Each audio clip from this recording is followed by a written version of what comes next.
کا بدلہ اسی کے بقدر برائی. یہ بھی آپشن آپ کے پاس ہے. کسی نے آپ کے ساتھ ظلم کیا، زیادتی کی، آپ ظالم سے بولیں بدلہ لیں، آپ اجازت دی. تبھی تو قرآن نے کہا کوئی کسی کو قتل کر دے فَقَدْ جَعَلْنَا لِوَلِيِّهِ سُلْطَانًا فَلَا يُسْرِفْ فِي الْقَتْلِ. اللہ کہتے ہیں ہم نے مقتول کے وارث کو اجازت دی ہے کہ قاتل سے بدلہ لے لے.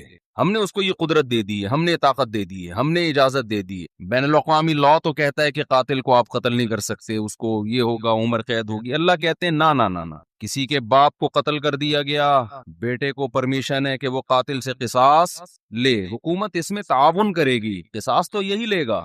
حکومت کا کام ہے قاتل کو پکڑ کے مقتول کے وارث کے حوالے کرنا. بتا بھائی چھوڑنا چاہتا ہے یا مارنا چاہتا ہے. حکومت کا یہ کام ہے. حکومت چھوڑ نہیں سکتی آپشن، کیونکہ گورنمنٹ کا بندہ نہیں گیا ہے. بندہ تو جس کا گیا اس کو تکلیف ہوئی ہے نا.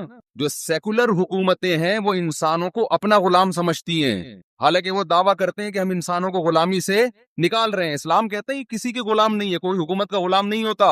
حکومت کا کام مینجمنٹ ہے اور لوگوں کو ظلم کا بدلہ دلانا ہے، عدل و انصاف فراہم کرنا ہے. دنیا نے کیا کیا؟ قانون سازی کر کے انسانوں کے اوپر تھوپ دی ہے. وہ کیا کیا تھوپی ہے وہ ایک لمبی کہانی ہے. کہ دعویٰ تو یہ ہے کہ ہم آزادی، انسان کو آزاد کر رہے ہیں، آزاد نہیں کر رہے، سب کی غلامی سے نکال کے اپنا غلام بنا رہے ہیں. عورت کو شوہر کی غلامی سے نکالا، ریاست کا غلام بنا دیا. شوہر جو باپ پہ خرچ کرتا، بیوی پہ خرچ کرتا، بولا نہیں باپ بیوی پہ خرچ نہیں کرو، ایک دھیلا بھی تم پہ، ہمیں ٹیکس دو، 40% ہمیں دو اپنی تنخواہ کا. 1 لاکھ کما رہے ہو، 40,000 ہمیں دو، ہماری مرضی. پھر ہم تمہارے باپ کو اولڈ ہاؤس میں کتنا دیں اور تمہاری بیوی کو ہم کتنا دیں، یہ ہماری مرضی، ہمارا ہیڈک ہے، تمہارا نہیں ہے. یہ اسلام ریلیشن کا قائل ہے. ریلیشن شوہر بیوی کا ریلیشن ہے. شوہر بیوی پہ خرچ کرے گا تاکہ بیوی اس سے محبت کرے. بیٹا باپ پہ خرچ کرے گا تاکہ باپ اپنے بچوں کو شوق سے پالیں گے، یہ بڑھاپے میں ہمارا سہارا ہے. آپ نے سارے ریلیشن ختم کر کے لوگوں کو غلام بنا دیا. کس کا؟ ریاست کا. اسی میں یہی ہے کہ اسلام کہتا ہے کسی کے باپ کو قتل کیا گیا ہے، انتقام کی آگ کس میں بھڑک رہی ہے؟ گورنمنٹ میں تھوڑی بھڑک رہی ہے. حکومت کا کیا لگتا ہے بھائی؟ وہ اچھا بھلا تمیز سے بیان چل رہا تھا، محبت سے غصہ آ گیا مجھے. آرام سے چل رہا تھا نا. یہی ہے نا، یہ لبرل لوگوں سے ہمیں واسطہ پڑتا ہے نا. صبح شام گوروں کے گیت گاتے رہتے ہیں بیٹھ بیٹھ، مغربی ممالک کے گیت گاتے ہیں. اتنا اچھا سسٹم، اتنا اچھا سسٹم. کیا خاک سسٹم ہے یار یہ، جس میں انسان کو اس کے بنیادی حقوق نہیں مل رہے. آپ کہہ سکتے ہیں ہمارے ملک میں کون سا مل رہے ہیں، تو ہمارے ملک میں اسلام نہ ہونے کی وجہ سے مل رہے ہیں. اسلام ہوتا تو مل رہے ہوتے. اس میں اسلام کا قصور نہیں ہے، یہ تو ہمارے حکمرانوں کا قصور ہے. ڈالر نیچے آ گیا سنا، تھوڑا سا خوش فہمی میں مبتلا ہونے کی ضرورت نہیں ہے. 10 روپے نیچے آئے گا، 20 روپے اوپر جائے گا. یہ تھوڑا سا ڈپریشن کم کرنے کے لیے گورنمنٹ کرتی ہے کہ تھوڑا سا نیچے لا کے دھکا دے کے اوپر لے کے جاؤ. تو یہ سیٹ اپ، خیر یہ ایک الگ تبصرے ہیں. تو اسلام ہے جو آپ کو بنیادی حقوق دیتا ہے. میرے باپ کو اللہ نہ کرے کوئی قتل کر دے، گورنمنٹ کا نقصان نہیں ہے. نقصان کس کا ہے؟ میرا انتقام کی آگ مجھ میں بھڑکتی ہے. اس کا نقصان یہ ہوتا ہے کہ میں قاتل کو تلاش کروں گا، وہ نہ ملے اس کے بھائی کو مار دوں گا، وہ نہ ملے اس کے ماموں کو مار دوں گا، جو ہوتا ہے قبائلی علاقوں میں. اسلام نے اس پہ پابندی لگا دی. نا نا نا نا نا. اللہ کہتے ہیں فقط جعلنا لولیہ سلطانا، دیکھو ہم نے تمہارے جذبات کا خیال کیا ہے، ہم نے تمہیں طاقت دی ہے کہ قاتل سے بدلہ لوگے تمہیں گناہ نہیں ملے گا. اب جب ہم نے تمہیں تمہارا حق دے دیا تو اب حد سے تجاوز نہ کرو. کیا مطلب؟ قاتل کے علاوہ کسی اور سے بدلہ لینے کی کوشش نہ کرو. اس نے آپ کا ایک مہمان مارا، آپ نے کہا ہم اس کے 2 مہمان ماریں گے. یہ کام وہ ایک پنجاب والا چلا گیا نا، پنجاب والا چلا گیا وزیرستان میں، وہاں قبائلی لڑائیاں ہو رہی تھیں، تو وہ کہیں باہر اس کو چارپائی پہ سلا دیا انہوں نے. تو اس کو ڈر لگ رہا ہے یار ان کی تو دشمنی، اٹھا کی رات کو آوازیں آتی، مجھے کو مار پور کے نہ چلا جائے. اس نے دروازہ بجایا، بھائی مجھے اندر سلا. اس نے کہا کیوں، گھبرا کیوں رہا ہے؟ اس نے کہا مجھے ڈر ہے آپ لوگ کی دشمنیوں میں نہ مارا جاؤں. اس نے کہا فکر نہ کرو، وہ ہمارا ایک مہمان مارے گا، خدا کی قسم اس کا 10 مہمان مارے گا. اس نے کہا بے اس کا تم 10 مارو 20 مارو، ہم تو مر گئے نا، ہم تو گئے کام. تو دیہاتی علاقوں میں چاہے بلوچستان ہو، چاہے اندرون سندھ ہو، چاہے کے پی کے ہو، چاہے پنجاب ہو، یہی ہوتا ہے. جہاں قانون نہیں ہے وہاں کیا ہے؟ قاتل نہ ملے تو جو ملے اس کو مار دو. قرآن اس سے منع کر رہا ہے. نا نا نا نا نا. دیکھو ہم نے تمہیں رائٹ دیا، گورنمنٹ نہیں دیتی ہے. گورنمنٹ کہتی ہے نہیں، اتنے لمبے کیسز چلتے ہیں مقدمے چلتے چلتے چلتے چلتے پھر جج پیسے کھا کے، ایسا بھی ہوتا ہے، جو ججز بیان سن رہے ہیں ان کے علاوہ کی بات کر رہا ہوں، تو انصاف نہیں ملتا انسان کو۔ عمر قید تو ہے ہی نہیں اسلام میں، لمبی جیل میں ڈال دیا، وہ اور بڑا مجرم بن کے آئے گا، وہ کھانے پینے سے گیا۔ یہاں کتنا اچھا قانون بنایا کہ قاتل کو پکڑ کے حکومت کیا کرے گی، باپ کو مارا ہے تو بیٹے کے حوالے، شوہر کو مارا ہے تو بیوی کے حوالے، لے بھائی اپنے میاں کا بدلہ لے لے، اور اگر دیت لے کے چھوڑنا چاہے تو اس کا بھی آپشن تیرے پاس ہے، دیت لے لے چھوڑ دے اسے۔ پھر قرآن نے دیت کی ترغیب دی، وَمَنْ عُفِيَ لَهُ مِنْ أَخِيهِ شَيْءٌ، جس کو اپنے بھائی کی طرف سے معافی مل گئی، یعنی اللہ مقتول کے وارث کو کہہ رہے ہیں قاتل بھی تمہارا دینی بھائی ہے تو بھائی سمجھ کے چھوڑ دو، ترغیب دی ہے، زبردستی نہیں کی اسلام نے۔ حالانکہ اللہ تو زبردستی بھی کر سکتا ہے نا کہ چھوڑنا پڑے گا، لیکن اللہ کہہ رہے میں ایسے قانون کیوں بناؤں، حالانکہ وہ خدا ہے، اس کو ہم پہ حق ہے، پھر بھی وہ کہہ رہا ہے کہ ایسے قانون کیوں بناؤں کہ انتقام کی آگ بڑھ کے ان کے دل میں۔ خدا جب ہمارے جذبات کی رعایت کر رہا ہے تو گورنمنٹ کون ہوتی ہے جو رعایت نہ کرے؟ بھائی اللہ حکومت سے بڑا ہے کہ نہیں ہے؟ اس کو ہم پہ زیادہ قدرت ہے۔ تو قرآن نے کیا کہا؟ ترغیب دی کہ اس کو کیا کرو، معاف کرو، بہتر یہ معاف کر دو، دیت لے لو، پیسے لے کے چھوڑ دو، اس سے تمہاری غربت دور ہو جائے گی، تمہارا نقصان ہوا اس کی تلافی ہو جائے گی۔ اے اللہ اس سے تو ہم اگر دیت لے کے چھوڑیں گے یہ تو غیرت کے خلاف ہے، ہمارے باپ کو مارا وہ قیامت میں کہے گا کہ پیسے لے کے چھوڑ دیا، تو اللہ کہتے ہیں نا نا نا نا نا نا، یہ دنیا کا سزا ہے، آخرت میں قاتل کو معاف نہیں کروں گا۔ دنیا میں تو قاتل سے قصاص لے بھی لیا جائے نا، گردن اڑا بھی دی جائے تو اس کا جرم تھوڑی معاف ہوتا ہے، اس لیے کہ جس کو مارا ہے اس نے تو بدلہ ابھی لیا نہیں ہے۔ دیکھیں جب کوئی قتل کرتا ہے دو نقصان ہوتے ہیں، ایک تو جو بندہ مارا اس کا نقصان وہ گیا، دوسرا اس کے لواحقین کا نقصان، تو ابھی تو لواحقین کی تلافی ہوئی ہے، جو بندہ گیا ہے اس سے تو آخرت میں حساب لیا جائے گا۔ میں سمجھا پا رہا ہوں اپنی بات کہ نہیں سمجھا پا رہا؟ ابھی میں نے محرم پہ بیان کرنا ہے لیکن یہ قصاص کی بات درمیان میں آ گئی، میں یہ بتانے کے لیے کہ ہر چیز کا ایک ضابطہ ہے، لا بیان کیا ہے اسلام نے۔ تو قرآن کیا کہہ رہا ہے؟ قاتل کو فلا یسرف فی القتل، ہم نے اجازت دے دی ہے تو قتل میں حد سے تجاوز نہ کرو۔ نمبر ایک، حد سے تجاوز کیا ہے؟ جس نے قتل کیا اس کے علاوہ کسی اور کو مارنے کی کوشش نہ کرو۔ پھر اس کا چاچا آ گیا تو اس کا ماموں آ گیا تو اس کا خالو آ گیا، اس کو اڑا دیا، نہ نہ نہ نہ۔ نمبر دو، قتل کرنے میں بھی حد سے تجاوز نہ کرو، اس کو تڑپا تڑپا کے مت مارو۔ تبھی حدیث میں آتا ہے لا قواد الا بالسیف، قصاص لیا جائے گا تلوار سے، اس میں تکلیف کم ہوتی ہے۔ سعودی عرب میں گردنیں اڑائی جاتی ہیں نا، دیکھی ہوں گی آپ نے، اب تو وہاں بھی آہستہ آہستہ کم ہو رہا ہے۔ اس میں کیا کرتے ہیں، جلاد ادھر ایک تلوار لگاتا ہے گردن پہ پیٹ، جیسے ہی تلوار لگتی ہے آپ کی جتنے بھی کنیکشن ہے نا دماغ اور باڈی کا فوراً ختم، تکلیف کا احساس ختم۔ ادھر قاتل کی گردن الگ ہوئی، قاتل تڑپتا ہوا نظر آتا ہے مگر اسے تکلیف بولو نہیں، کیونکہ دماغ اور باڈی کا کنیکشن کیا ہو گیا، ختم، تو وہ تکلیف کیسے محسوس کرے گا؟ لیکن دہشت بہت ہوتی ہے، کیونکہ جس طرح اس کی گردن الگ ہو کے گرتی ہے اور جس طرح اس کی لاش تڑپ رہی ہوتی ہے، اس سے لوگوں پر ایک دہشت طاری ہو جاتی ہے اور لوگ قتل سے بچ جاتے ہیں کہ یار ہمارا بھی انجام ہوگا۔ کتنا پیارا حکم ہے کہ جو قتل کا مقصد تھا لوگوں کو بچانا آئندہ جرم سے، وہ مقصد پورا پورا حاصل ہو رہا ہے اور قاتل کو تکلیف کم سے کم دی جا رہی ہے۔ میں سمجھا پا رہا ہوں اپنی بات؟ لیکن جو اسلام مخالف قوتیں ان کا قانون کیا ہے؟ بند کمرے میں لٹکاؤ، بند کمرے میں کسی کو عبرت ہوگی ہے بھائی؟ ایک صاحب سعودی عرب سے آئے، بہت پرانی بات ہے، انہوں نے کہا کہ میں نے پہلی دفعہ سعودی عرب میں جب قصاص دیکھا نا، گردن اڑائی، تو میں 2 گھنٹے کانپتا رہا ہوں کھڑے ہوئے۔ بتاؤ جس نے یہ منظر دیکھا ہو وہ خود کسی کو قتل کرنے کی جرت کر سکتا ہے؟ حالانکہ بلوچ تھے، وہ ہمارے دوست تھے اور بڑے مضبوط بلوچ تھے۔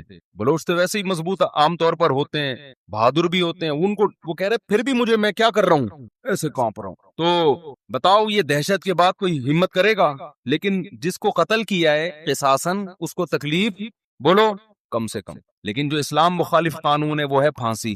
بند کمرے میں کیا کرتے ہیں؟ پھانسی لٹکا دیتے ہیں۔ اس میں قتل ہونے والے کو تکلیف اور اذیت بے انتہا ہے۔ گلا گھونٹ کے مارو کسی کو، آپ اپنا گلا گھونٹیں تھوڑی دیر کے لیے، اندازہ ہو جائے گا اس میں کس قدر اذیت ہوتی ہے۔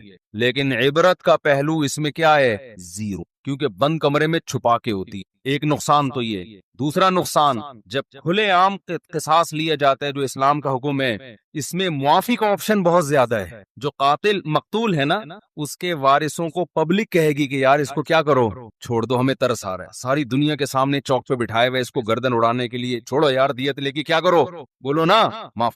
اس وقت زیادہ ترس آتا ہے لوگوں کو، اس بات کا امکان ہے کہ قاتل معاف کر دے. اور بہت سے ایسے واقعات ہوئے ہیں جب چوک پہ لایا گیا اور جلاد تلوار لے کے کھڑا ہوا ہے، لوگوں نے آ کے درخواستیں کی چھوڑ دو، تو مقتول کے وارثوں نے کیا کہا، معاف کی. بہت ہیں. بند کمرے میں پھانسی میں یہ حکمت، یار نہیں بول رہے رفیع بھائی، پولیس لے کر آؤ.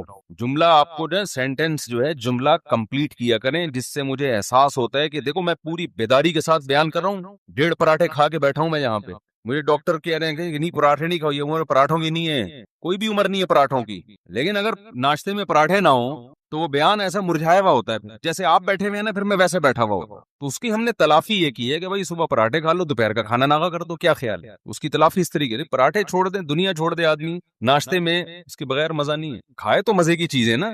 ڈاکٹر لوگ جو ڈائٹنگ پلان بناتے ہیں اس میں تو انسان کی زندگی کے مزے، آپ دیکھو کیٹو ڈائٹ کے نام سے آج کل آ رہے کہ صبح یہ کھائیں، پالک کے اتنے پتے کھا لیں. ہم بکری کو کھلاتے ہیں پالک کے پتے، اتنا پودینہ اس میں اتنے ٹماٹر ڈال کے چاٹ بنا کے کھا لیں اس کو. اور پھر دوپہر کو آپ نے تھوڑے سے پتہ نہیں کیا کرتے ہیں وہ، یہ کھا لیں 2 انڈے، اور یہ رات کو آپ تھوڑا سا گوشت، وہ بھی نمکین بالکل سوکھا. اس سے آپ کی صحت بہت اچھی ہو جائے گی. تو کرنا کیا ہے بھائی، ایسی صحت کے اچھے کر کے کیا زندگی لمبی ہو جائے گی آپ کی. پتے کھا کے 90 سال جینے سے بہتر ہے گوشت کھا کے، انڈے کھا کے، پراٹھے کھا کے 50 سال میں یا 40 سال میں مر جائے آدمی. میں خود صحت کا قائل ہوں کہ انسان کو پھوڑنا پھاڑنا نہیں چاہیے، صحت کا بہت خیال کرنا چاہیے، کیونکہ جب بیمار ہوتا ہے تو اندازہ ہوتا ہے صحت کتنی بڑی نعمت ہے. لیکن اس کو اپنے اوپر مسلط کرنے کی بالکل بھی ضرورت نہیں ہے. جلدی سے ایک چھوٹی سی بات بتا کے بس آگے چلتا ہوں میں. صحت بنانا ہے، کم کھاؤ، محنت زیادہ کرو، بس. یہ بڑا بہترین معتدل سا اصول ہے. کھاؤ کم. اب ہم نے صبح پراٹھے پھوڑے ہیں تو دوپہر چھاٹ، ٹھیک ہے نا. جب تک شدید بھوک نہیں لگے گی تو نہیں کھائیں گے. رات کو تو بہت ہی کم کھاؤ، کیونکہ سونا ہوتا ہے تو توند بھر کے سو گے تو پھٹو گے ایک دن دھماکے کے ساتھ. پھٹ رہے ہیں لوگ، یہ جو بہت سے دھماکے ہو رہے ہیں نا، بندہ کھا کے پھٹا ہوتا ہے. ہم سمجھتے ہیں گیس کا سلنڈر پھٹا ہے، تو وہ بندے جس طرح سے کھا رہے ہیں نا لوگ اسپیڈ میں. تو رات کہتے ہیں نا صبح کھاؤ بادشاہوں کی طرح، دوپہر کھاؤ، پتہ نہیں پورا ملفوظ بھول گیا میں، صبح کھاؤ ناشتہ بادشاہوں کی طرح کرو، میٹابولزم بہت تیز ہوتا ہے اس وقت، لکڑ ازم پتر ازم. دوپہر کھاؤ، الگ سے ہے کچھ جملہ، مالداروں کی طرح تھوڑا کم کر لو. اور رات کو کھاؤ فقیروں کی طرح، جیسے ملا ہی نہیں کھانے. ہمارے یہاں الٹا ہے، صبح ایک سلائس بریڈ میں نا ڈبو کے کھا رہے ہیں، بس ایک انڈا. دوپہر کو تھوڑا بڑھا دیا، اور رات کو پھوڑتے ہیں، اس کو کھانا کہتے ہی نہیں، پھر سو جاتے ہیں. تو الٹا چل رہا ہے. ماہرین کہتے ہیں نا کہ صبح زیادہ کھاؤ گے، پھر دوپہر کم، اور رات کو اور کم، تو باڈی بھی ایسے ہو جائے گی. اور اگر الٹا چلایا نا، صبح کم دوپہر زیادہ، تو باڈی بھی کیسی ہو جائے گی، اوپر سے چلنا شروع ہو گیا، ایسے پھولتے چلے جاؤ گے. خیر کہاں سے آواز چلی گئی. تو میں قصاص کی بات کر رہا تھا، یہ بات درمیان میں آ گئی، محرم پہ آؤں گا انشاءاللہ ابھی. تو عرض یہ کر رہا تھا کہ دیکھو کتنی حکمتیں ہیں نا اسلام کی، کوئی دین اسلام جیسا ہے نہیں، ہو نہیں سکتا. تو اس میں معافی کا بھی چانس زیادہ ہے کہ قاتل کو معاف کرنے کا آپشن اس میں زیادہ ہے. جب کھلے عام ہوگا تو انسان کا دل نرم ہو جاتا ہے، چل بھائی چھوڑ دیا میں نے. لوگ بھی اس کو ترغیب دیتے ہیں. تکلیف کم سے کم ہے جس سے قصاص لیا جا رہا ہے. اچھا ایک اور فائدہ کیا ہے، دنیا میں لا بنتے ہیں، قانون بنتے ہیں، بڑے بڑے ماہرین بحث کرتے ہیں کہ یار اگر ہم قاتل کو قتل کر دیں گے، پھانسی دے دیں گے، تو ایک بندہ تو مرا ہی ہے انسان، اس کے بدلے میں ایک اور کو ہم نے مار دیا، تو یہ کون سا کمال کر لیا. سمجھ میں آ رہی ہے بات؟ یعنی قتل کو روکنے کے لیے ایک اور بندے کو قتل کر دینا، یہ کون سا کمال ہے. دنیا میں جو لوگ بھی پھانسی کی سزا کے خلاف ہے نا، جو ہیومن رائٹس کی بات کرتے ہیں، وہ یہ دلیل دیتے ہیں کہ جرم کو روکنے کے لیے بندہ قتل ہونے سے بچاؤ، قتل ہونے سے بچا کے جرم سے روکو اس کو. سمجھ میں آ رہی بات؟ بھائی زید نے بکر کو قتل کیا، اب دنیا کے ماہرین کہتے ہیں بکر ایک انسان ہے نا، دنیا سے چلا گیا، مزید دنیا سے انسان نہ جائیں، اس کے لیے انسان ہی کو ختم کر دینا، یہ کون سی لاجک ہے. تو زید کو ہم قتل نہیں کریں گے، پنشمنٹ ہوگی، سزا ہوگی تاکہ وہ قتل سے بچ جائے. ورنہ بندہ مارنے کے لیے بندہ ہی مار دینا، یہ ایسے جیسے غربت ختم کرنے کے لیے غریبوں کو ختم کر دینا. غربت ختم کرنے کے ایک طریقے سارے غریبوں کو کنٹینر میں بند کر کے بم سے اڑا دو، غربت کیا ہو جائے گی؟ ختم. تو وہ یہ دلیل دیتے ہیں کہ یار انسانیت کو قتل سے روکنے کے لیے کہ انسان ہی کو قتل کر دینا، کیونکہ زید نے بکر کو مارا، غلط کیا، تو زید بھی تو بکر جیسا ہے نا، جتنا قیمتی بکر کا خون اتنا ہی قیمتی زید کا خون، تو اس کو قتل نہیں ہونے دیں گے ہم. یہ انسانوں کی لاجک ہے جو خدا کے قانون کے مقابلے میں اس کی کوئی حیثیت نہیں ہے. قرآن نے اس لاجک کا جواب دیا ہے. یہ پہلے بھی لوگ تھے اس طرح کی باتیں کرتے تھے. قرآن نے کہا وَلَكُمْ فِي الْقِصَاصِ حَيَاتٌ يَا أُولِي الْأَلْبَابِ، اے عقل مندو، وہ لوگ جن کی عقل صحیح کام کرتی ہے، سنو، ہم جو کہہ رہے ہیں کہ قاتل کو قتل کر دو، تو اس قتل میں انسانیت کا قتل نہیں ہے، انسانیت کی بقا ہے. ایک مارو گے کروڑوں بچیں گے، اور اگر ان کو جیل میں ڈال ڈال کے چھوڑتے رہو گے نا تو قتل دنیا میں ختم ہونے کے بجائے بڑھے گا. اور یہ جو تمہاری لاجک ہے کہ بکر کا خون جتنا قیمتی تھا زید بھی اتنا ہی قیمتی ہے، اس لاجک کا جواب یہ کہ بڑے نقصان سے بچنے کے لیے چھوٹا نقصان برداشت کیا جاتا ہے. زید کا خون قیمتی ہے مگر اتنا نہیں جتنا معصوم لوگوں کا خون قیمتی ہے. ان معصوموں کے خون کی زیادہ قیمت ہے، قاتل کے خون کی اللہ کی نظر میں قیمت نہیں ہے. سمجھ میں آ رہا ہے کہ نہیں آ رہا؟ اس بے قیمت خون کو بہانے سے قیمتی خونوں کی حفاظت ہو جائے گی. تو اللہ نے ایک نظام بنایا ہے، جو میں اصل بات عرض کر رہا تھا. اب کیا ہے، میں اصل موضوع کی طرف آتا ہوں دوبارہ. اللہ تعالیٰ نے محرم بھی دیا ہمیں، سفر بھی دیا ہمیں، ربیع الاول بھی دیا ہمیں پچھلی قوموں کے واقعات بھی سنائے، یہود و نصارہ کا. قرآن کہتا ہے یہود و نصارہ نے اپنے دین کو کھیل اور تماشا بنا لیا. لہو و لعب، کیا مطلب لہو و لعب بنا لیا؟ جن احکامات کو فوکس کیا گیا تھا نا تورات اور انجیل میں، ان احکامات سے غافل ہو گئے اور اپنی طرف سے احکامات گڑ گڑ کے ان کو فالو کرنا شروع کر دی. سمجھ میں آ رہی ہے بات؟ یہاں تک کہ ان میں بھی پھر اختلافات شروع ہوئے. کسی نے کہا یہ صحیح ہے، کسی نے کہا یہ غلط ہے. اختلاف ہوتے ہوتے ہوتے ہوتے حدیث میں آتا ہے 72 فرقوں میں ڈیوائیڈ ہو گئے. وہ کتنے فرقوں میں؟ 72. کیونکہ جب نئی نئی چیزیں ایجاد کی ہیں نا تو نئی چیزوں کی بریکیں کیا ہوتی ہیں؟ بولو، فیل. مثلا آپ نے کہا ربیع الاول میں ہم یوں بھی کریں گے، نبی کے نام پہ یہ بھی کریں گے، وہ بھی کریں گے. تو بھئی جب آپ دن منا رہے ہیں تو کچھ لوگوں نے کہا پھر کیک بھی کاٹیں گے، پراپر سالگرہ منائیں گے. کچھ نے اس کی مخالفت کی، کچھ نے حمایت کی. مخالفت کرنے والوں کے پاس بھی کوئی دلیل نہیں ہے، اس لیے کہ جس بیس پہ آپ مخالفت کر رہے ہو کہ یہ صحابہ سے ثابت نہیں ہے، تو جو آپ کر رہے ہو وہ کہاں سے ثابت ہے؟ تو ٹکڑوں میں بٹنا، فرقوں کے اندر فرقیاں نکلنا شروع، فرقوں کے اندر فرقیاں. پھر بعض نے کہا ہم 12 ربیع الاول کو عید کی نماز بھی پڑھیں گے، کیونکہ جب عید کا دن ہے تو نماز بھی ہونی چاہیے، اور ہو رہی ہے بعض علاقوں میں عید کی پراپر نماز. اس پہ انہی کے علماء نے اعتراض کیا کہ بھئی عید کی دو عیدوں کی نمازیں ثابت ہیں، 12 کو نماز ثابت نہیں ہے. اس پہ سوال اٹھا کہ جب آپ دوسرے پہ رد کرتے ہو تو کہتے ہو یہ ثابت نہیں ہے، تو جو کام آپ نہیں جو کر رہے ہو عید کے علاوہ بھی تو بہت سارے کام کر رہے ہیں 12 ربیع الاول کو، یہ کہاں سے نبی سے ثابت ہیں، صحابہ سے ثابت ہیں؟ یہی بات میرا خیال ہے. جب آدمی کی بیس مضبوط نہیں ہوتی نا تو وہ فرقوں میں اور تفرقے میں بٹتا چلا جاتا. وہ فرقے سے فرقیاں، فرقیوں کی پھر ذیلی فرقیاں، وہ ہوتے ہوتے اتنا کچومڑ بن جاتا ہے کہ سمجھ میں نہیں آتا کہ میں اس کو فالو کروں یا اس کو فالو کروں. میں سمجھا پا رہا ہوں اپنی بات؟ تو نبی نے فرمایا بنی اسرائیل 72 میں، میری امت 73 فرقوں میں تقسیم ہوگی. لے بھائی اب آپ تو ہو گئے نا کنفیوز، کیا خیال ہے؟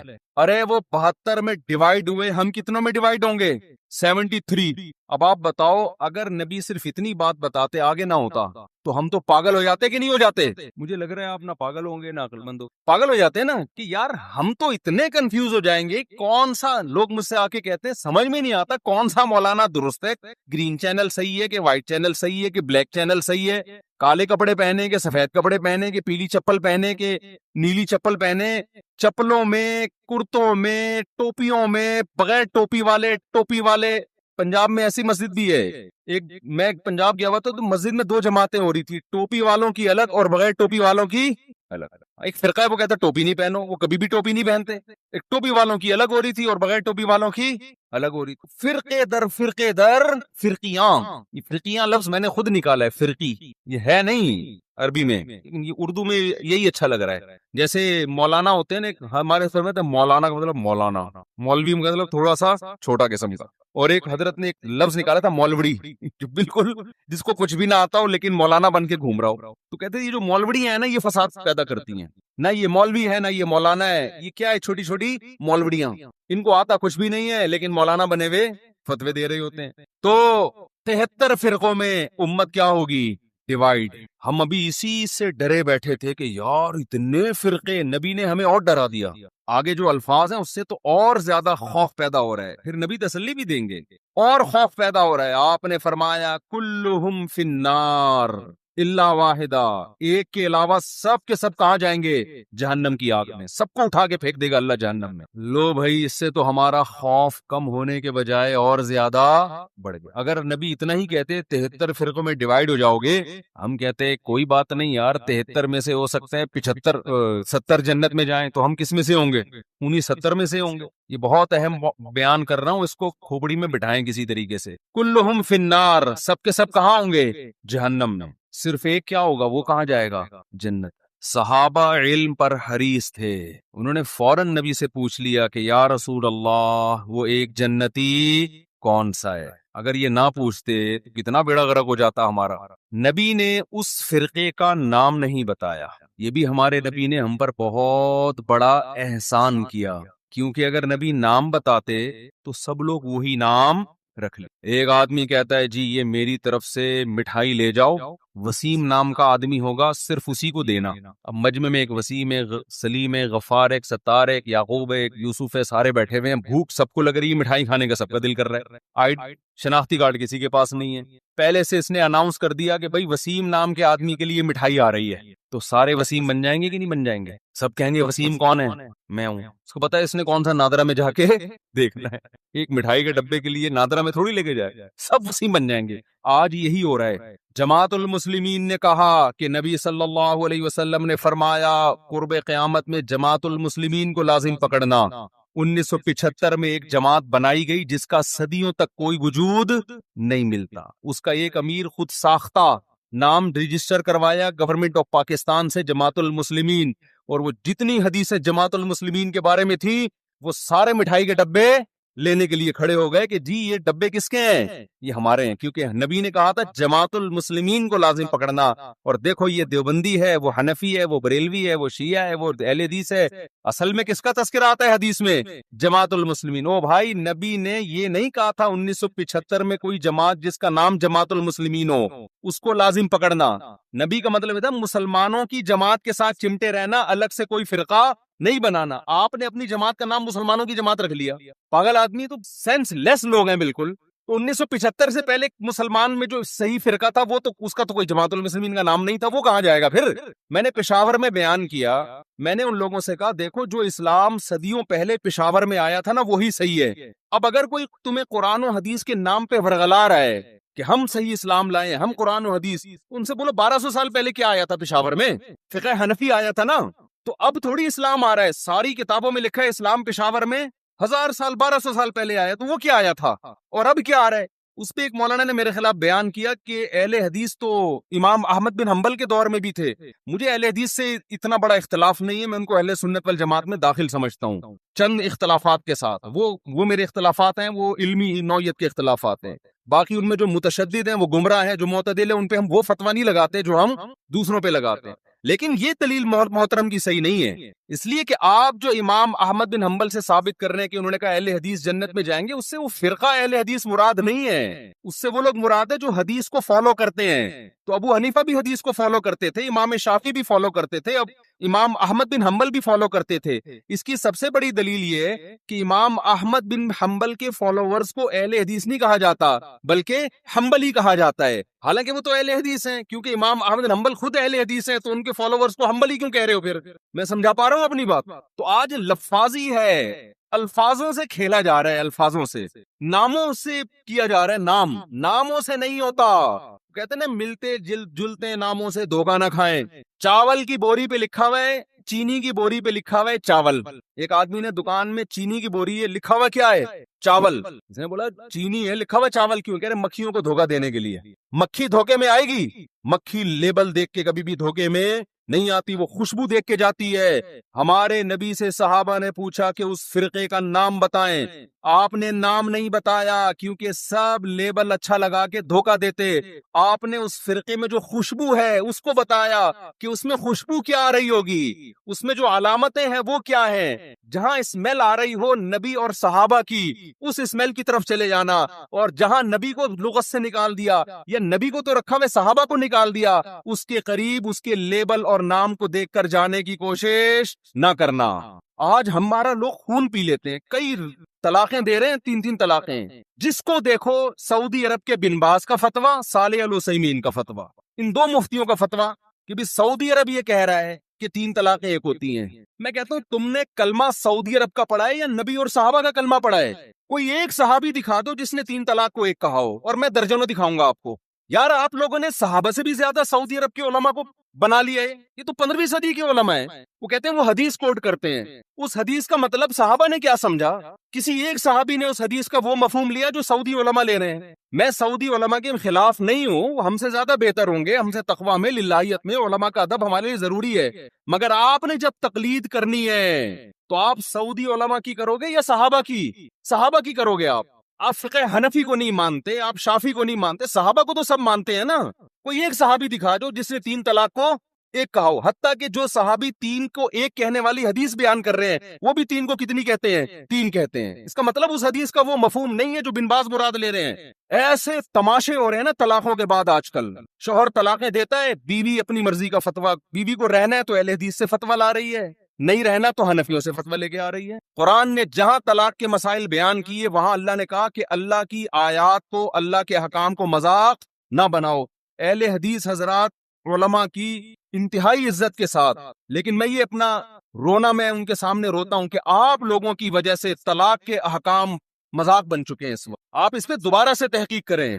اس لیے ہم کہتے ہیں لوگوں کو مجتہدین کو فالو کرو, ان کا علم آج کے مولویوں سے زیادہ, وہ قرآن و حدیث کو آج کے لوگوں سے زیادہ بہتر سمجھتے تھے. ہم قرآن حدیث کے مقابلے میں ابو حنیفہ کو فالو نہیں کرتے, خوب سمجھ لو. ہمارا یہ رائے ہے, فتویٰ ہے, جو صحیح حدیث کے مقابلے میں ابو حنیفہ کو فالو کرے گا کافر ہو جائے گا. گمراہ تو دور کی بات ہے. بات یہ ہوتا ہے کہ حدیث کا ایک تشریح ابو حنیفہ کہتے ہیں, ایک تشریح آپ کی نظر میں ہوتی ہے. ہم اس تشریح کو ترجیح دیں گے جو ابو حنیفہ کی رائے ہوگی. آپ کی رائے پر ابو حنیفہ کی رائے کو ترجیح دے رہے ہیں, نبی کی رائے پر ابو حنیفہ کی رائے کو ترجیح نہیں دے رہے. خدا کی قسم لا الہ الا اللہ, جو قرآن و حدیث پر ابو حنیفہ کو ترجیح دے گا اللہ کی قسم کافر ہو جائے گا. وہ ہمارا موقف 2 اور 2 4 کی طرح ہے, لیکن بات یہ آپ کے کہنے سے نہیں ہم کریں گے. آپ کی ایک رائے ہے جو صحیح بھی ہو سکتی ہے, غلط بھی. ابو حنیفہ کی بھی ایک رائے ہے جو صحیح بھی ہو سکتی ہے, غلط بھی, لیکن اس میں غلطی کا امکان کم, آپ میں غلطی کا امکان زیادہ ہے. تو طلاق ثلاث میں تو 4 ائمہ متفق ہیں, یہ تو تابعین تبع تابعین کے دور کے ہیں, سارے صحابہ متفق ہیں. آپ کو حدیث مل گئی, کیسی بات ہے بھائی؟ میں ایک اہل حدیث عالم کے پاس گیا, میں نے فتویٰ دیا تھا 3 طلاقیں واقع ہو گئی ہیں. وہ صاحب لے آئے اہل حدیث سے فتویٰ. میں نے ان سے کہا کہ آپ تقلید کرتے ہیں؟ انہوں نے کہا نہیں میں تحقیق کرتا ہوں. میں نے کہا چلو پھر میں اہل حدیث عالم کے پاس چلتا ہوں, اب تحقیق کی دنیا میں ہم دیکھتے ہیں کون صحیح ہے کون غلط ہے. آپ نے تو تحقیق کرنی ہے نا, تقلید تو کرنی نہیں ہے, لیکن یہ کر رہے تقلید ہی ہوتے ہیں, لیبل تحقیق کی, کیونکہ تحقیق پھر پوری ہوتی ہے, ادھوری نہیں ہوتی. میں ان اہل حدیث کے پاس گیا, بڑے احترام سے بیٹھا, میں نے کہا حضرت آپ نے فتویٰ دیا ہے, اس کی دلیل دیں. انہوں نے صحیح مسلم کی مشہور حدیث پیش کر دی, نبی کے دور میں 3 ایک سمجھی جاتی تھی, ابو بکر کے دور میں. میں نے کہا ایسے تو متا کے بارے میں بھی آتا ہے, نبی کے دور میں متا جائز سمجھا جاتا تھا, ابو بکر کے دور میں عمر نے پابندی لگائی, تو پھر متا بھی حلال ہے. کہہ رہے نہیں اس کے تو منسوخ ہونے کی دلیل ہے. تو میں نے کہا اس کے بھی منسوخ ہونے کی دلیل ہے, ادھوری حدیث نہ بتائیں, دوسری حدیث بھی بتائیں. پھر وہ کہنے لگے, میں نے کہا پھر خود اس حدیث کے جو راوی عبداللہ بن عباس ہیں وہ خود کہہ رہے ہیں کہ 3 طلاقیں ایک وقت کی 3 ہوتی ہیں. تو وہ جواب میں کہتے ہیں کہ ہم نے کلمہ عبداللہ بن عباس کا نہیں پڑھا, ہم نے کلمہ نبی کا پڑھا ہے. میں نے کہا ویل ڈن, حضرت مجھے یہ بتائیں کہ آپ نے نبی کا کلمہ پڑھا ہے, عبداللہ بن عباس نے کس کا کلمہ پڑھا تھا؟ انہوں نے نبی کا کلمہ پڑھے بغیر یہ فتویٰ دے دیا. تو میں عرض کر رہا ہوں کہ لفاظی ہے, سمجھ رہے ہیں, لیبل اچھے اچھے لگے ہوئے ہیں. باقی ہر چیز میں اہل حدیث کو غلط نہیں کہتا, بعض چیزوں میں صحیح ہیں وہ, اور بعض چیزوں میں دیوبندی غلط, معذرت کے ساتھ. الا یہ کہ دیوبندیوں کے جو محققین ہیں, بڑے بڑے علماء ہیں, وہ ایسی غلطیاں نہیں کرتے. مفتی تقی عثمانی صاحب ہو گئے, اس لیول کے جو علماء ہیں نا, وہ معتدل ہیں. وہ آپ نے دیوبندیت کو سمجھنے کے لیے ہر آدمی کو فالو نہیں کرنا. ہر ایک کا بیان آپ یوٹیوب پہ سن کے فتویٰ لگا دو کہ یہ ایسا نہیں ہے بھائی. بعض لوگ کیا کرتے ہیں, دیکھ کے چاول جیسے تھوڑے سے چکھے آپ نے اور پوری دیکھ پہ حکم لگا دیا. بعض لوگ کیا کرتے ہیں, کسی اسکالر نے کوئی مسئلہ غلط بیان کیا, فوراً کوئی فتنہ پرور بیٹھا ہوتا ہے, اس کا کلپ چلاتا ہے, دیکھو دیوبندی کیا کہہ رہے ہیں. او بھائی, یہ پورا دیوبندی ٹھیکیدار تھوڑی ہے یہ بندہ کہ جو بولے گا آپ نے سب پہ ٹوک دیا اس کو. میں تو آپ کو پھر بھی دیوبندی بریلوی کی بحث میں, یہ تو لوگوں نے مشہور کی ہوئی ہے, ہمیں تو ہم اللہ کی قسم اٹھا کے کہتے ہیں کہ اپنے نام کے ساتھ نہ دیوبندی لگاؤ نہ بریلوی. میرے نام کے ساتھ لگایا تھا, میں نے ہٹوایا ہے لوگوں سے. یہ بھی ہمارے اکابر کی تعلیمات ہیں. کیوں؟ جو فرقہ جنت میں جائے گا اس پہ لیبل سے نبی کیا کہہ رہے ہیں اس کے متاثر نہ ہو. اب نبی فرما دیتے, صحابہ نے پوچھا یا رسول اللہ کون سا فرقہ جنتی ناجیہ نجات پانے والا کون سا ہوگا؟ تو ہمارے نبی کا ہم پر یہ احسان کہ آپ نے وہ نام نہیں. آپ اگر کہتے اہل حدیث ہوں گے تو جمعے کی نماز میں ٹانگیں چوڑی کر کے پڑھاتا, میں زور سے آمین کہتا. ایسا ہی ہے نا. ہمارے نبی کہتے کہ وہ حنفی ہوں گے تو جتنے اہل حدیث ہیں وہ کیا بن جاتے, سارے حنفی بن جاتے. ہمارے نبی کہتے کہ وہ ہری پگڑی والے ہوں گے, اب تو انہوں نے بھی سفید کر دی پگڑی, تو ہم سب ہرے ہرے ہوتے ہیں. یہاں کیا خیال ہے, پگڑی بھی ہری ہوتی, اور اب مجھے نہیں پتا ان کا کیا کیا ہرا ہوتا ہے, اللہ بہتر جانے. اور کیا ہرا ہوتا, پین ہرا ہوتا جی, کنگھی ہری ہوتی ہے, شکریہ جی, ٹیوب لائٹ ہری. اچھا خیر, نبی فرماتے وہ دیوبندی ہوں گے تو سب لوگ اپنے نام کے ساتھ کیا لگاتے, دیوبند. نبی نے نام, نبی فرماتے وہ شیعہ ہوں گے تو سب کیا بنے ہوتے, ہم محرم میں کالے کپڑے پہن کے بیٹھے ہوتے, سب اپنے آپ کو شیعہ ثابت کرنے میں لگے ہوتے. نبی نے علامت بتائی تاکہ ملتے جلتے ناموں سے دھوکا نہ کھائیں, ناموں سے متاثر نہ ہو. نام کچھ بھی ہو, اول تو ہمارا نام مسلم رکھ دیا ہے قرآن نے, تو ہم سب کیا ہیں, مسلم ہیں, جس کو اردو میں مسلمان کہا جاتا ہے. ہمیں کسی اور شناخت کی بالکل ضرورت نہیں ہے. سوال پیدا ہوتا ہے پھر یہ مشہور کیسے ہو گئے دیوبندی بریلوی. میں بار بار کہتا ہوں یہ لوگوں نے نام دیے ہیں آسانی کے لیے. مثال کے یہ لوگ کیوں نام دیتے ہیں, آپ کہیں رشتہ لینے کے لیے جائیں, لڑکی والے آپ کا کانسیپٹ پوچھنا چاہتے ہیں کہ یہ میلاد شریف والا ہے, تیجے 40ویں والا ہے, ربیع الاول میں پروگرام والا ہے, یا یہ والا نہیں ہے. اب وہ پوری ڈیٹیل پوچھیں تمہارا عقیدہ کیا ہے, پوری ڈیٹیل کے بجائے شارٹ نام رکھا ہوا. بھائی جو یہ کرتے ہیں ان کو بریلوی کہا جاتا ہے, جو یہ نہیں کرتے ان کو کیا کہا جاتا ہے, دیوبندی. تو ان شارٹ وہ انہوں نے, کیونکہ مسلمان تو دونوں ہی کہلاتے ہیں نا. ایک صاحب مجھے کہنے لگے آپ حنفی کیوں ہیں, آپ مسلم کیوں نہیں ہیں. میں نے کہا ہم حنفی شافی کے مقابلے میں ہیں, غیر مسلم کے مقابلے میں ہم مسلم ہیں. ہم دیوبندی بریلوی کے مقابلے میں کہلاتے ہیں, غیر مسلم کے مقابلے میں تھوڑی ہم دیوبندی ہوں, تو مسلم ہیں. تو اللہ نے ہمارا نام مسلم غیر مسلم کے مقابلے میں رکھا ہے. باقی نام بھی ہم نے نہیں رکھے, پبلک نے اپنی آسانی کے لیے رکھے, پھر وہ مشہور ہو گئے. ورنہ نہ دیوبندیت میں کچھ ہے نہ بریلویت میں کچھ ہے. اصل میں تو وہ علامت جو نبی بیان کر رہے ہیں, وہ علامت جس میں پائی جائے گی, خواہ وہ دیوبندیت کے نام سے ہو, اہل حدیث کے نام سے ہو, بریلوی کے نام سے ہو, شیعہ کے نام سے ہو, سنی, اس سے کوئی فرق نہیں پڑتا. نام تو وہی دینا چاہیے مسلم. لیکن میں بتا رہا ہوں لوگ اپنی آسانی کے لیے نام دیتے. کس مکتبہ فکر سے آپ کا تعلق ہے, تاکہ ان شارٹ بات ہو جائے نا. تو نام نبی قرآن نے ہمیں مسلم دیا, اور علامت کیا بتائی. صحابہ نے پوچھا یا رسول اللہ کیا کون سا فرقہ, آپ نے فرمایا ما انا علیہ و اصحابی. کیا بلاغت ہے یار اس کلام میں, سارے فرقوں کا پول پٹیاں کھول دی. آپ نے یہ نہیں فرمایا جو قرآن کو فالو کرے گا, یہ نہیں فرمایا, کیونکہ ہر فرقہ نسبت کہاں کرتا ہے, قرآن تو سب کی بیس ہے نا, قرآن ہی سے نکل گئے. کیا خیال ہے بھائی, ایک فرقہ مسلمانوں میں آئے اور کہ میں تورات کو مانتا ہوں قرآن کو نہیں مانتا ہوں, یہ تو ہے ہی نہیں, کسی کھاتے میں ہے ہی نہیں, نکل یہاں سے. بیس تو قرآن ہے, اور قرآن کو ماننا بھی ضروری, اس کو فالو کرنا بھی. لیکن فرقوں میں جب فرق کیا جا رہا ہے تو قرآن کا تذکرہ نہیں. ما انا علیہ, جس پر میرا عمل میں چلوں, تو نبی جس پر چلے اس کو تو حدیث کہا جاتا ہے. اور یہ بھی نہیں فرمایا حدیث, کیونکہ حدیث قول عام طور پر حدیث کا اطلاق قول پر ہوتا ہے. بخاری میں ایک روایت آ گئی, مسلم میں ایک روایت آ گئی, لوگ اس کو حدیث سمجھتے ہیں. نبی کا جو پراپر عمل رہا ہے, کس پر آپ صلی اللہ علیہ وسلم عمل کر کے گئے ہیں, اس کو آج کل کے لوگوں نے حدیث سے خارج کر دیا. مثال کے طور پر امام مالک حدیث لے کر آتے ہیں ہاتھ باندھ کے نماز پڑھنے کی, فتویٰ دیتے ہیں ہاتھ چھوڑ کے نماز پڑھی جائے. میں مسجد نبوی میں بیٹھا ہوا تھا, ایک صاحب تقریر کر رہے تھے اردو میں. سارے فتنے وہاں اردو اسپیکنگ جا کے پھیلاتے ہیں, عرب میں نہیں عام طور پر یہ تشدد. اس سے کسی نے پوچھا کہ ہاتھ چھوڑ کے نماز پڑھنا کیسا ہے؟ انہوں نے کہا بالکل ناجائز, بدعت. کیوں؟ حدیث میں آتا ہے ہاتھ باندھ کے نماز, ہم حدیث کو فالو کریں گے, امام مالک کو فالو نہیں کریں گے. اتنی سختی سے امام مالک پہ رد کیا.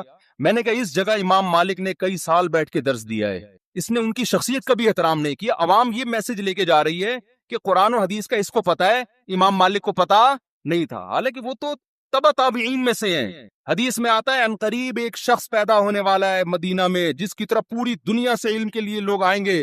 اکثر علماء اس طرف گئے, اس سے مراد امام مالک ہیں. اکثر علماء اس طرف گئے. اتنے بڑے عالم کا مذاق اڑا دیا آپ نے. آپ یوں کہہ سکتے تھے کہ حدیث میں آتا ہے کہ ہاتھ باندھ کے نماز. امام مالک نے دیکھا کہ مدینہ والے ہاتھ چھوڑ کے نماز پڑھ رہے ہیں. امام مالک نے اس سے دلیل پکڑی کہ انہوں نے صحابہ کو دیکھا ہوگا, اور صحابہ نے کس کو دیکھا؟ نبی کو. تو اگرچہ باندھنے کا تذکرہ ہے, لیکن نبی کا آخری عمل کیا تھا؟ ہاتھ چھوڑ کے. تو امام مالک کی رائے میں یہ دلیل ہے. وہ کہہ رہے ہیں کہ حدیث میں تو ہمیں باندھنے کا تذکرہ ملتا ہے, لیکن جو عمل مل رہا ہے ہمیں پریکٹیکلی, جو تواتر مل رہا ہے وہ چھوڑنے کا مل رہا ہے. تو عملی تواتر کو وہ زیادہ ویلیو دے رہے ہیں قولی حدیث سے, تو وہ بھی حدیث ہی پر عمل کر رہے ہیں. پھر آپ ایک رائے بیان کر دیتے کہ بھئی ان کی رائے بھی ٹھیک ہے, دلیل ان کی بھی بنتی ہے, لیکن ہم حدیث کے ظاہر کو دیکھتے ہیں, بھئی باندھنے کا تذکرہ ہے تو ہم کہتے ہیں نبی نے جو چھوڑ کے نماز پڑھی ہوگی, ہو سکتا ہے وہ کسی عذر سے پڑھی ہو, یا ہو سکتا ہے کہ جی وہ آسانی کے لیے, یہ بتانے کے لیے کہ یہ بھی جائز ہے. تو ادب کا تقاضا یہ کہ باندھ لیے جائیں, لیکن اگر کوئی امام مالک کی رائے کو فالو کر رہا ہے تو ہم اس کو بھی برا نہیں کہیں گے. یہ انداز ہوتا تو میرا خیال ہے زیادہ اچھا ہوتا. لیکن آج کل کے اسکالرز جو قرآن حدیث کے ٹھیکیدار بنے ہوئے ہیں, ان کا یہ اسٹائل بولو نہیں ہے. ان کا یہ اسٹائل ہے کہ حدیث مجھے آتی ہے, باقی سارے جاہل ہیں.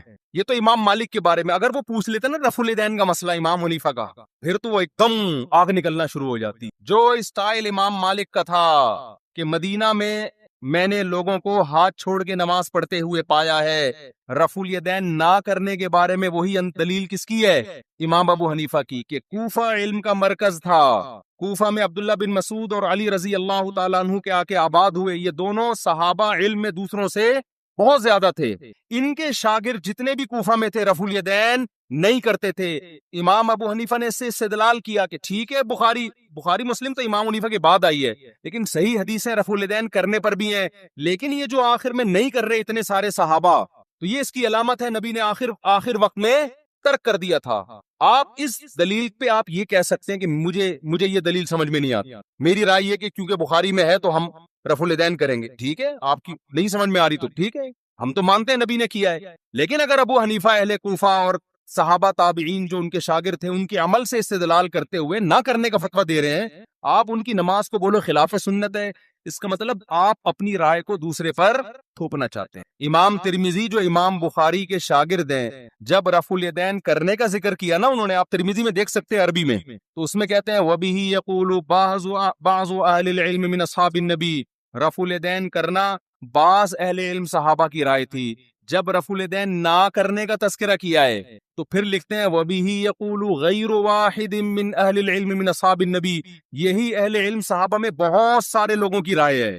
یہ کون کہہ رہے ہیں؟ امام بخاری کے شاگرد. حالانکہ وہ خود بھی رفع الیدین کے قائل تھے, لیکن دلیل میں صحابہ کی جب بات آ رہی ہے تو کیا کہہ رہے ہیں؟ تو میں آپ سے عرض کر رہا ہوں کہ ہر محدث ہر مجتہد کا اپنا ایک اصول ہوتا ہے, اور اس کا بنیادی مقصد کس کو فالو کرنا ہے؟ نبی کو فالو کرنا. تو آپ صرف قولی حدیث لے رہے ہو, نبی کا عمل نہیں دیکھ رہے, یہ مسٹیک ہے. تو نبی نے پہلی علامت کیا بیان کی؟ ما انا علیہ, بولو نا, وہ اصحابی, جس پر میں ہوں, جو میرا عمل ہے جس پر, تو یہ نبی کا عمل تھا. اب اس عمل میں اختلاف ہو سکتا ہے, کوئی کہہ رہا ہے ہاتھ چھوڑ کے نماز کا عمل تھا, کوئی کہہ رہا ہے ہاتھ باندھ کے نماز کا عمل تھا, کوئی کہہ رہا ہے رفع الیدین کا عمل تھا, کوئی کہہ رہا ہے نہ کرنے کا عمل تھا, آخر عمل.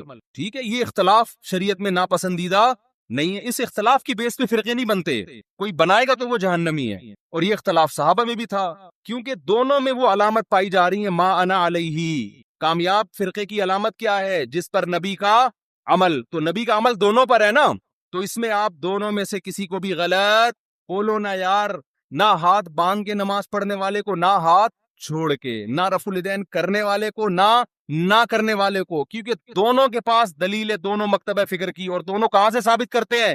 نبی سے۔ تو اس بیس پہ جتنا بھی اختلاف ہو، اس اختلاف سے جنت اور جہنم کا فتویٰ نہیں لگتا۔ سمجھ میں آ رہی بات؟ اگلی بات، نبی یہاں کہہ کے رکے نہیں، صرف ما انا علیہ، اگر آپ رک جاتے تو ہم صحابہ کو بیچ سے نکالنا۔ ہم کہتے ہیں حدیث میں کیا آ رہا ہے، بس نبی نے فرمایا وَأَصْحَابِي، کیوں؟ اب دیکھو ترتیب کیا ہے، آپ نے قرآن کا ذکر کیوں نہیں کیا؟ کیونکہ قرآن کی لوگ ایسی تشریح کریں گے جو نبی کی تشریح کے خلاف، جیسے غامدی صاحب اللہ ان کی عمر میں برکت دے، بہت ساری تشریحات ایسی کرتے ہیں قرآن کی جو حدیثوں کے خلاف جا رہی ہیں۔ نبی نے شادی شدہ زانی مرد کو رجم کیا ہے، ساری دنیا جانتی ہے، متواتر روایات ہیں، وہ قرآن کی آیت کی تشریح کرتے ہیں کہ زانی مرد اور عورت کو 100 کوڑے مارو، تشریح ایسی کر رہے ہیں جس میں شادی شدہ کو بھی شامل کر رہے ہیں، حالانکہ یہ کنواروں کے بارے میں نازل ہوئی ہے، حدیث سے پتہ چلتا ہے، متواتر حدیث سے۔ تو نبی نے کیا فرمایا؟ قرآن کا تذکرہ کیوں نہیں ڈائریکٹ اپنے عمل کو پیش کیا، تاکہ لوگ قرآن کی وہ تشریح نہ کریں جو میرے عمل کے، صرف میری حدیث نہیں، میرے عمل کے بھی خلاف، اور عمل بھی نبی کا اصل میں حدیثی کہلاتا ہے، دو قسمیں، قولی اور ایک فعلی۔ آپ نے ایک عمل کیا، صحابہ نے سینہ بسینہ اس عمل کو نقل کیا، یہ بھی حدیث ہے، چاہے بخاری میں نہ بھی ہو، چاہے مسلم میں نہ بھی ہو۔ دوسرا، آپ نے ان لوگوں پہ رد کرنے کے لیے جو حدیث کی تشریح اخپل طریقے سے کریں اور اس میں صحابہ کو بیچ سے نکال دیں، ان کو نکالنے کے لیے آپ نے کیا فرمایا؟ میرا اور میرے اصحاب کا عمل۔ سمجھ میں آ رہی ہے بات؟ میرے اور میرے اصحاب کا کیا مطلب؟ ایسے فرقے آئیں گے جو قرآن کی تشریح اخپل طریقے سے کریں گے، حدیث کو بیچ سے نکال دیں گے، یہ بھی جہنمی، چاہے وہ اپنے آپ کو صبح و شام اہل قرآن کہتے ہوں۔ لیبل جو منکرین حدیث ہیں ان کا پتہ ہے اپنے فرقے کا نام کیا رکھا ہے؟ اہل قرآن۔ اور جب آپ ان کے سامنے بیٹھو گے قرآن کے فضائل بیان کرنا شروع کر دیں گے، بار بار قرآن کیا کہتے ہیں، اللہ کا کلام۔ مقصد قرآن کی فضیلت نہیں ہوگی، مقصد حدیث کا انکار ہوگا۔ سمجھتے ہو گے نہیں سمجھتے؟ لوگ متاثر ہوتے ہیں، یار یہ ماشاءاللہ اللہ کے کلام کو کتنا فوکس کرتے ہیں، ماشاءاللہ کتنا ان کے دل میں اللہ کے کلام کا جلال ہے۔ او بھائی، یہ جو آپ کے سامنے صبح و شام قرآن کے فضائل بیان کر رہا ہے، اس کا مقصد حدیث کی نفی ہے۔ ایک آدمی قرضہ مانگنے کے لیے آیا اور آپ سے کہہ رہے سفارش کر دیں کہ وسیم بھائی مجھے قرضہ دے دیں۔ دوسرا بھی آ گیا قرضہ مانگنے کے لیے، آپ چاہ رہے ہو اس کو نہ ملے اس کو مل جائے، آپ کو پتہ ہے یہ سیٹ ایک ہی آدمی کو دے گا۔ اب آپ نے دوسرے کی بے پناہ تعریفیں شروع کر دیں، تو یہ تعریفوں میں ضمناً دوسرے کی کیا ہے؟ برائی ہے، یہ بندہ ٹھیک نہیں ہے، اس کو نہیں دو، ٹھیک ہے نا؟ لیکن نام پرویزی فرقے نے اپنا نام کیا رکھا ہوا ہے؟ اہل قرآن، اہل قرآن۔ تو اسی طرح جب حدیث، نبی نے ہمیں پہلے بتا دیا کچھ لوگ ایسے آئیں گے جو حدیث کی تشریح ایسی کریں گے جو صحابہ کی سمجھ میں نہیں آئی۔ نام کچھ بھی رکھ سکتے ہو آپ، اہل حدیث رکھ سکتے ہو آپ، اہل قرآن رکھ سکتے ہو آپ، دیوبندی رکھ سکتے ہو آپ، محمدی رکھ سکتے ہو، کچھ بھی رکھ سکتے ہو۔ عمل دیکھا جائے گا پریکٹیکلی ہو کیا رہا ہے۔ بھئی صحابہ کیوں نہیں ہے؟ صحابہ کا فتویٰ یہ کیوں نہیں ہے؟ اور ان صحابہ میں بھی آپ نے سب سے زیادہ ہائی لائٹ کیا خلفائے راشدین کو۔ علیکم بسنتی و سنت الخلفاء الراشدین المہدیین، میری اور خلفائے راشدین کی سنت کو لازم پکڑو۔ میں دعوے سے کہتا ہوں خلفائے راشدین کے دور میں کوئی ایک مسجد دکھا دو جس میں رمضان میں 8 رکعت تراویح ہوتی ہے، کوئی ضعیف سند دکھا دو میرے بھائی۔ آپ بخاری مسلم کی حدیث ہے جو 8 رکعت والی، اس کی تشریح ایسی کر رہے ہیں جو صحابہ میں کسی کی سمجھ میں بولو نہیں ہے، اس کا مطلب آپ کی تشریح غلط ہے۔ بعض لوگ کہتے ہیں حضرت عمر سے ایک ضعیف روایت پیش کرتے ہیں کہ اس میں 8 کا تذکرہ ملتا ہے، وہ ضعیف روایت ہے۔ مان لو تو صحابہ کو نبی نے حکم دیا عمر کو فالو کرو نا، تو اگر حضرت عمر نے 8 پڑھوائی تھی تو پھر پوری دنیا میں ہمیں 8 ملتی کیوں نہیں ہے؟ کوفہ میں، بصرہ میں، دمشق میں، مصر میں 8 سے زیادہ کیوں ملتی ہیں ہمیں؟ آج لوگ کہتے ہیں مکہ مدینہ میں 8 ہو رہی ہیں، بھئی آج کا مکہ مدینہ لوگ ہیں، یہ 1200 سال 1300 سال پہلے کا مکہ مدینہ لوگ ہیں۔ آج لوگ کہتے ہیں سعودی عرب میں 3 کو 1 کہتے ہیں، بھئی سعودی عرب میں آج کہتے ہیں نا، 1400 سال سے سعودی عرب میں 3 کو 3 ہی کہتے تھے، تو 1400 سال سے جو اسلام تھا وہ والا صحیح تھا، یہ آج جو اسلام ہے وہ والا صحیح ہے؟ کھوپڑی کام نہیں کر رہی لوگوں کی، یعنی عجیب۔ ایک صاحب مجھے کہنے لگے آپ لوگ پتہ نہیں کیا باتیں کرتے ہو، وہاں تو مصر میں بھی 3 طلاق کا 1 ہو گئی ہے، سوڈان میں بھی 3 1 ہو گئی ہیں، اور پاکستان میں بھی ہو رہی ہیں قانونی، اور میں نے کہا یہ اب ہو رہی ہیں، اسلام آج آئے 1400 سال پہلے آیا تھا، اب ہونا اس کی علامت ہے کہ اب تک نہیں تھا, اب تک 3 ہی تھی. لوگ کہتے ہیں پوری دنیا میں 8 تراوی ہو رہی ہے, آپ لوگ کو پتہ نہیں کیا 20 پڑھ رہے ہو. کب سے شروع ہوئی ہیں 8؟ آپ 100-150 سال پہلے تاریخ کی کتابیں اٹھا کے دیکھو, پوری دنیا میں 20 سے کم کہیں بھی ایک رکعت بھی نہیں ہوتی تھی. تو بعد میں چینج ہوئی ہے. اب جو چینجنگ ہو رہی ہے وہ قابل قبول نہیں ہے. اب تو چینج اب تھوڑی لوگ. عبداللہ بن مسعود کا مشہور قول ہے, من کان منکم مستنن فلیستن بمن قد مات. جو تم میں فالو کرنا چاہتا ہے پہلوں کو فالو کرے, اس لیے کہ زندہ لوگوں کے بارے میں یہ خوف ہے کہ وہ فتنے سے محفوظ نہیں ہے. زندہ لوگ بک بھی جاتے ہیں, ان کے اپنے مفاد بھی ہوتے ہیں, سیاسی مفاد بھی ہوتے ہیں, حکومتی دباؤ بھی ہوتا ہے. اب حرمین میں کہہ رہے ہیں 10 رکعت تراوی ہو گئی. بھائی کیا پتا بادشاہ نے ایک آرڈر دیا ہو کہ 10 ہوں گی. ہمارے ایک دوست وہاں فجر کی نماز کا ٹائم داخل, اقامت ہو رہی, بیٹھے ہوئے ہیں. میں نے کہا بھائی نماز کھڑی ہو رہی ہے, مسجد نبی میں پڑھو. کہنے پتہ نہیں کہ ایسا نہ عمر ملک ہو, بادشاہ کا حکم ہو وقت سے پہلے پڑھنے کا, تو میں پہلے اپلیکیشن میں دیکھ لوں ٹائم داخل بھی ہوا کہ نہیں ہوا. خیر وہ تو تھوڑا انہوں نے غلو کر دیا, لیکن وہ ڈر گئے تھے نا یار, ایسا نہ ہو کہ بادشاہ سلامت میں کچھ بھی گم دے دیا ہو. ایسا ہوتا نہیں ہے کہ بادشاہ سلامت ٹائم سے پہلے نماز پڑھنے کا آرڈر دے دے, لیکن آپ کیسے یہ کہہ سکتے ہو کہ یہ عرب علماء کا فتویٰ ہے؟ اگر چند کا ہے بھی تو ہمارے لیے ان کے احترام کے باوجود وہ فتویٰ حجت نہیں ہے. اب میں آخری بات جو محرم پہ لے کے چلا تھا, میں جلدی سے وہ سمیٹ کے ختم کرتا ہوں. اصل تو میرا ٹاپک یہ تھا محرم. تو بے بھائی فرقے بنتے چلے جائیں گے, محرم میں جو کچھ ہو رہا ہے یہ لوگ کریں گے. نبی نے فرمایا 73 فرقوں میں امت تقسیم ہوگی. میں نے اور آپ نے وہ کام کرنا ہے جو قرآن میں ہے, حدیث میں ہے, اور اس پر کس کا عمل ہے؟ صحابہ کا. اور یہ جو چاروں ائمہ ہے نا, انہوں نے انہی کو فالو کیا ہے, صحابہ. اس لیے امت کہتی ہے چاروں ائمہ کا جس مسئلے پر اتفاق ہو اس سے شذوذ اور خروج اختیار کرنا جائز نہیں ہے, کیونکہ یہ اس کی ظاہری ایک علامت ہے کہ حق اس میں منحصر ہے. اتنے بڑے بڑے ائمہ کیسے غلطی ایک سے ہوتی ہے, 2 سے ہوتی ہے, چاروں متفق کیسے ہو گئے؟ اور اگر آپ نہیں مانتے, اتنی بات تو مانتے ہو نا, نبی اور صحابہ یہ تو منصوص ہے نا, تو مجھے بتاؤ محرم صحابہ کی زندگی میں آیا تھا کہ نہیں آیا تھا؟ اہل بیت کی زندگی میں آیا تھا نہیں آیا تھا؟ کوئی ایک صحیح روایت ہمیں ملتی ہے کہ اہل بیت نے وہ کچھ کیا جو آج ہم کر رہے ہیں؟ کیا حضرت حسین ابن علی رضی اللہ عنہ سید الشہداء, کیا انہوں نے ماتم کی ترغیب دی ہے, یا ان کے اولادوں نے ماتم کی ترغیب دی ہو؟ غم منانا, غموں میں رونا پیٹنا, ماتم کرنا, اسلام صبر کی تلقین دیتا ہے. اہل بیت کا حکم بھی کیا تھا؟ صبر. واویلا کرنا, رونا پیٹنا, چیخنا چلانا, یہ اسلام کا حکم نہیں ہے. بعض لوگ استدلال کرتے ہیں کہ فلاں موقع پہ نبی صلی اللہ علیہ وسلم روئے, فلاں موقع پہ فلاں صحابی روئے. غم کے موقع پہ روئے ہیں, غم کا موقع گزرنے کے بعد اس تاریخ آنے پر روئے, ایسا ہمیں تذکرہ بولو نہیں ملتا. غم کے موقع پہ رونا تو انسان کی نیچر ہے, فطرت ہے, اس میں بھی چیخنے کی اجازت نہیں ہے, ماتم کی اجازت نہیں ہے. این جب صدمہ پہنچے اس وقت آپ کو ماتم کی اجازت نہیں, نبی نے لعنت فرمائی ہے. تو صدمہ گزرنے کے 1 سال بعد اس تاریخ کو آنے پر کہاں سے اجازت ہو گئی؟ میں تشدد کا قائل نہیں ہوں, میرا مقصد یہ نہیں ہے کہ آپ جو لوگ یہ کر رہے ہیں ان کو جا کے چھیڑیں, تنگ کریں. ہمارا ملک فرقواریت اور لسانی اور فرقوارانہ جھگڑوں کا متحمل نہیں ہے, مار دھاڑ اور نفرت والی تقریریں کرنا نہیں ہے. میرا مقصد تو اہل سنت والجماعت کو یہ بتانا ہے کہ آپ ایک فیصلہ کرو, آپ ادھر ہو یا ادھر ہو. آپ کے اصول کچھ اور ہیں, ان کے اصول کچھ اور ہیں, ان کو ان کے اصولوں پہ چلنے دیں. جب نبی نے کہہ دیا نا 73 ہوں گے تو 73 ہو کے رہیں گے. آپ فرقواریت ختم نہیں کر سکتے. آپ نے سلیکٹ کرنا ہے کہ صحیح کون ہے غلط کون ہے. آج لوگ کہتے ہیں فرقواریت ختم ہو جائے, میں نے کہا نہیں ہو سکتی ختم بھائی, نبی نے کہہ دیا 73 فرقے ہوں گے, کیسے ختم ہوگی؟ آپ نے سلیکٹ کرنا ہے, گائیڈ کرنا ہے کہ صحیح کون ہے, اپنے لیے سلیکشن کرنی ہے, ان میں صحیح کون ہے میں وہاں جاؤں گا. آپ کے پاس بہت سارے آپشن ہوتے ہیں دنیا میں بھی, تو آپ سارے آپشن ختم کر دیتے ہو. کئی رشتہ آیا آپ کے لیے, بہت ساری لڑکیاں ہیں, آپ نے کہا یہ ٹھیک ہے باقیوں کو بم سے اڑا دو. او بھائی آپ کو جو سمجھ میں آئے آپ اس سے شادی کر لو, بلکہ اس سے بھی نہیں 3 اور سے کر لو, اور لڑکی کے پاس ایک آپشن ہے. تو بھائی جو سمجھ میں آ رہا ہے اس سے کر لو, باقی وہ دوسرا جو مرضی آپ کے بلا سے آپ نے اس کو مار دو, کیونکہ وہ غلط آدمی کا رشتہ میرے پاس آیا ہے, بندہ ٹھیک نہیں ہے, ابا اس کو مروا دو.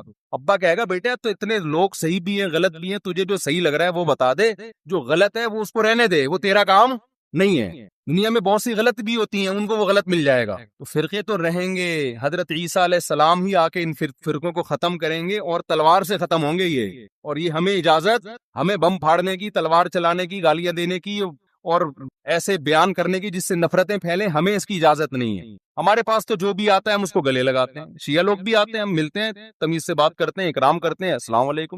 مذہب پہ بحث نہیں کرتے ہم. کیوں؟ ہمیں پتہ ہے خام خواہ کا جھگڑا ہوگا. جو سیکھنے آنا چاہے بات کر لیتے ہیں اس سے ہم. تو ہم نفرتوں کے قائل نہیں ہیں، نہ ہم تشدد کے قائل ہیں. ہم تو آپ کو یہ بتا رہے ہیں کہ آپ فیصلہ کرو کہ آپ ہو کس کیٹیگری میں.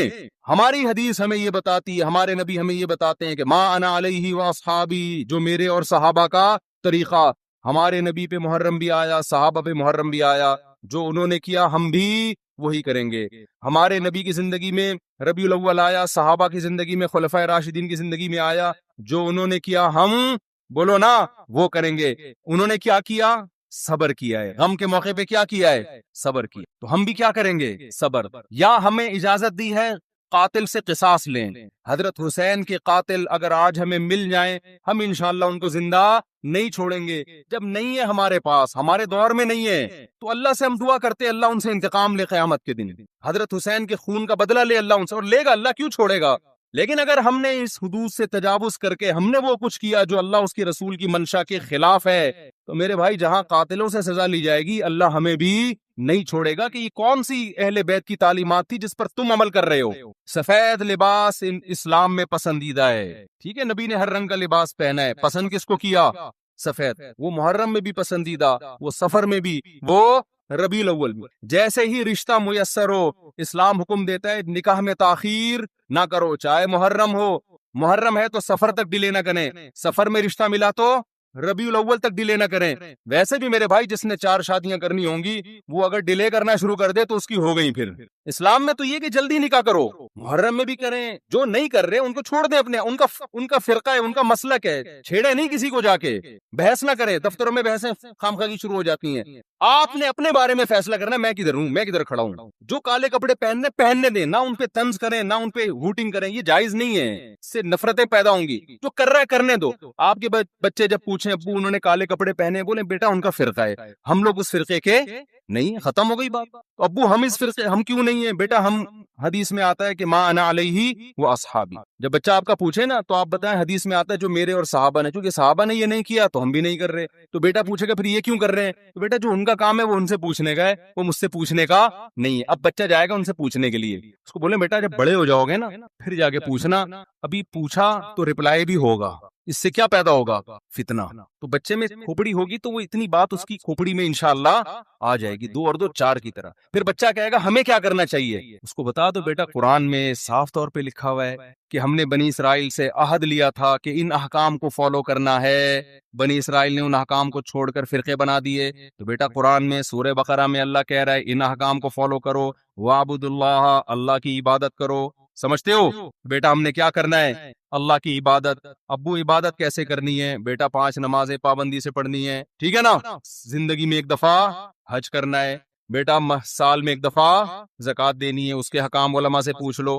یہ کرنا ہے ہم نے، محرم میں بھی کرنا ہے، سفر میں بھی کرنا ہے، ربیع الاول میں بھی کرنا ہے، اور ربیع الثانی میں بھی کرنا ہے. جس کا جو حکم آتا جائے. رمضان میں روزے رکھنے ہیں، حج کے ایام میں حج کرنا ہے، وہ اللہ نے ڈیٹیں ہمیں بتا دی. ابا محرم میں کیا کرنا ہے؟ بیٹا محرم میں 9 10 یا 10 11 کا روزہ رکھنا ہے. اور زیادہ روزے رکھ سکتے ہو تو سبحان اللہ. حدیث میں آتا ہے سب سے زیادہ رمضان کے بعد روزوں کا ثواب کس مہینے میں ملتا ہے؟ محرم میں ملتا ہے. بیٹا ہم نے یہ کرنا ہے. سمجھ میں آ رہی ہے بات کی نہیں آ رہی؟ اور کیا کرنا ہے؟ اور اس سے بولو قرآن میں اللہ کہتا ہے وَلَا تُشْرِكُوا بِهِ شَيْئًا، اللہ کی عبادت کرنی ہے، اس کے ساتھ کسی کو شریک نہیں. پکارنا نہیں ہے صرف یا اللہ مدد، نہ یا علی مدد، نہ یا غوث اعظم مدد، نہ یا رسول اللہ مدد. یہ سارے نعرے بیٹا ہم لوگوں کے بولو نہیں. اچھا ابو فلاں نے فلاں کتاب میں لکھا ہے کہ یا رسول اللہ مدد تو دائرے اسلام سے خارج ہے. بیٹا کون دائرے میں داخل ہے کون خارج ہے یہ تیرا ہیڈ ایک. کیونکہ بچے نے اس کو لے کے پھر وہ فتوے دینا شروع. بیٹا اس کو چھوڑ دے اپنے حال پہ. میں جو تو نے کرنے کے کام ہے وہ میں تجھے بتا رہا ہوں. وہی ہے نا ایک آدمی رات کو تہجد میں اٹھ کے دعا مانگ رہا تھا، اے اللہ سارے لوگ سو رہے ہیں میں اکیلا جاگا ہوا ہوں، اس عمل کی لاج رکھ لے. سارے لوگ خراٹے لے رہے ہیں میں اکیلا. لوگوں نے کہا بھائی تو اپنی باتیں بتا، ہماری برائیاں کیوں کر رہا ہے اللہ کے سامنے؟ ایک آدمی نے کمبل نکال کے بولا بھائی تو اپنا بتا نا، ہماری برائیوں ہمیں کیوں ساتھ میں گھسیٹ رہا ہے؟ یہ لوگ سو رہے ہیں. تو بیٹا یہ آپ کے کرنے کا کام ہے. باقی آپ کسی بھی فتوے کون یا رسول اللہ کہہ رہے ہیں، کون کس کا کیا مطلب ہے، چھوڑو اس بحث کو. اس میں پھر بڑی طویل بحثیں ہیں. یہ ایسے دلدل میں پھنسو گے نکلنے کے قابل نہیں رہو. اچھا ابو اور کیا کرنا ہے؟ میں نے تو ان کو بتاؤ وَاعْبُدُوا اللَّهَ وَلَا تُشْرِكُوا بِهِ شَيْئًا وَبِالْوَالِدَيْنِ إِحْسَانًا، بیٹا ماں باپ کے ساتھ کیا کرنا ہے؟ احسان۔ کیسے احسان کرنا ہے؟ اللہ کہتے ہیں لا تقل لهما اف، ماں باپ کے سامنے اف بھی نہیں کہنا، ان کے قدموں میں جنت تلاش کرنی ہے، محبت سے ان کی پیشانی پر دیکھنے سے حج عمرے کا ثواب ملے گا۔ سب سے بڑا حق اللہ رسول کے بعد کس کا ہے؟ والدین کا۔ ابا اور کیا کرنا ہے میں نے؟ وَبِالْوَالِدَيْنِ إِحْسَانًا وَبِذِي الْقُرْبَى، بیٹا جو رشتہ جتنا قریب ہے اس سے بنا کے رکھنی ہے۔ ماں باپ کے بعد سب سے قریبی رشتہ بھائی بہنوں کا ہے، ان سے توڑنے نہیں دیکھنا، چاہے محرم ہو چاہے سفر میں ہو۔ کوئی روٹھا ہوا ہے تو اس کو جا کے کیا کر لو؟ راضی کر لو، ان پہ خرچ کرو، ہدیے دو، ان کو نذرانے دو۔